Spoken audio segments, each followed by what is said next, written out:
Hello to members of the senior class. My name is Frank Izzo, and I am the Executive in Residence for the Accounting Department at Loyola. I'm going to talk to you about federal and state income taxes as part of the Masterclass series. You will soon be graduating from Loyola University, Maryland, and many of you will be entering the full-time workforce. The wages which you will receive undoubtedly will be greater than what you have earned previously as a part-timer. Your employer will withhold federal income tax, Social Security and Medicare taxes, and if applicable, state income taxes. Withholding means that your employer will reduce your gross pay by the amounts of these taxes, and you will then receive the net amount either as a check or as a direct deposit into your bank account. The first thing you will want to do is to make certain that you are being considered an employee and not an independent contractor. As an employee, your employer will withhold the aforementioned taxes. If, however, the company considers you to be an independent contractor, no taxes will be withheld, and you will have to make quarterly estimated tax payments to the IRS and to your state. In addition to income taxes, you will have to pay the federal government 15.3% of your income less any related expenses. The 15% is to cover Social Security taxes. Besides taxes, there are several other advantages of being an employee. These include eligibility for coverage in the employer's medical insurance plans, inclusion in a 401k or 403b plan, coverage under workers' compensation insurance, and possibly other important benefits such as paid vacation and holidays. Well, let's assume that you are in fact an employee and not an independent contractor. The first tax-related action which you will need to take is to properly fill out the federal Form W-4, which is the employee's withholding certificate. The W-4 will ask you questions about dependents, such as children, other income, such as dividends and interest, and income from other jobs. Follow the instructions as best you can, and based on your answers, your employer should withhold the appropriate amount of federal income tax. As of 2020, 7 states do not have a personal income tax. They are Alaska, Florida, Nevada, South Dakota, Texas, the state of Washington, and Wyoming. 2 other states do not tax wages, New Hampshire and Tennessee. So unless you are an employee in one of those states, you must also fill out a state withholding form. Your employer will provide you with the proper form. No one wants to pay more income tax than is required, and there are some things which you can do to reduce your obligation. One easy way is to contribute to your employer's 401k or 403b retirement plan. 401k plans are used by for-profit companies.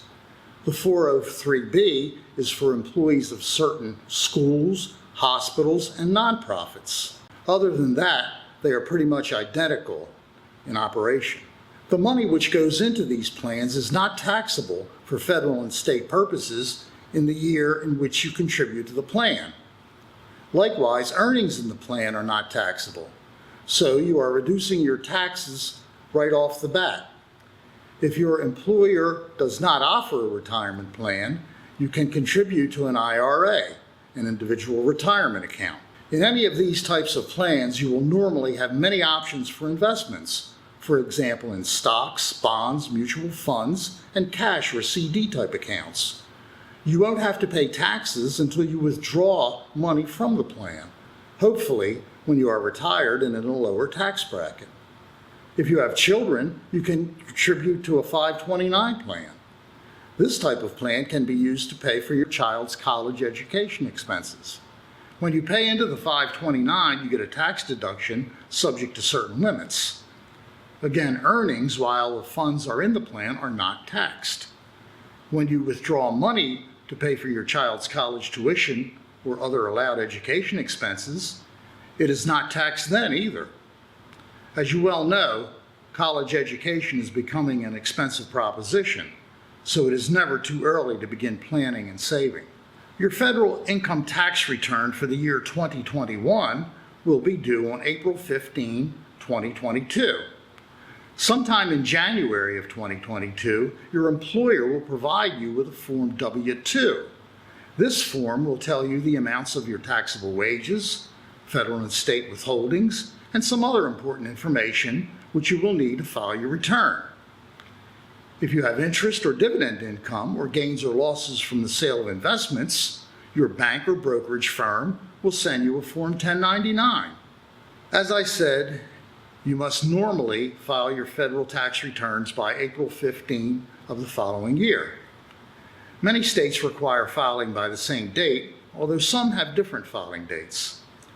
Also, extensions are available.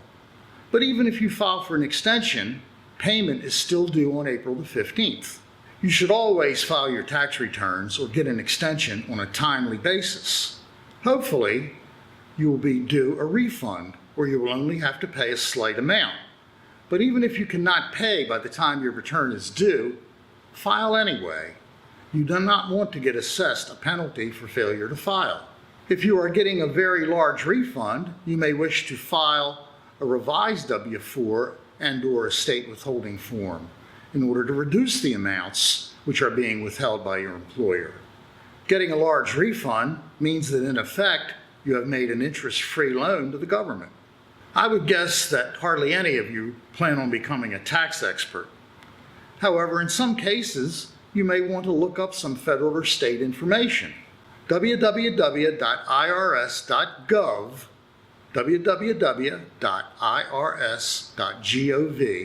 can be very helpful in finding the answer to some simple questions or in locating a federal tax form and instructions. You can also find information on the website of your state government's tax department. Now let's assume that it's getting close to the time to file your returns. What do? There are several possibilities. You will need to gather together all your, and if married, your spouse's W-2 forms, 1099s, and all the other information which can have a bearing on how much tax you will pay. You can ask an accountant, relative, or a close friend to file your return. It might cost you a dinner or a bottle of wine, but it might be worth it. Another option is to go to a tax preparer. If you do this, make sure that the organization is reputable. Investigate ahead of time. Another possibility is to purchase TurboTax, an H&R Block tax preparation program, or some other tax package. You might have to spend about $40 or $50 per year, but the programs are, on average, pretty good. They will guide you via questions. They will ask you to enter information from each box of your Form W-2 or 1099. This program will help you to make certain decisions which will help you to avoid paying too much income tax. After you have entered the information, you can print out and review the return, and then e-file or mail it.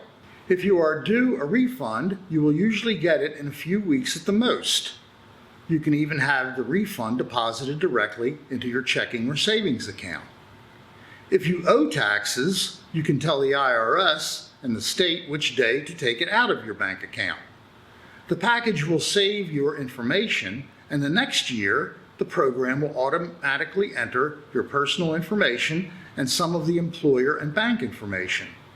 Tax laws are constantly changing. Tax rates, what is included in taxable income, what items are deductible, what can be credited against your taxes. All these things are subject to change. Big changes will normally be reported in the newspaper or on your favorite news shows, but minor changes can also affect your taxes. The good news is that if you use a tax preparation program, all these changes should be incorporated in the computation of your taxes. I hope that this brief talk will help you with your income tax filing and planning. Best wishes to all of you. Thank you.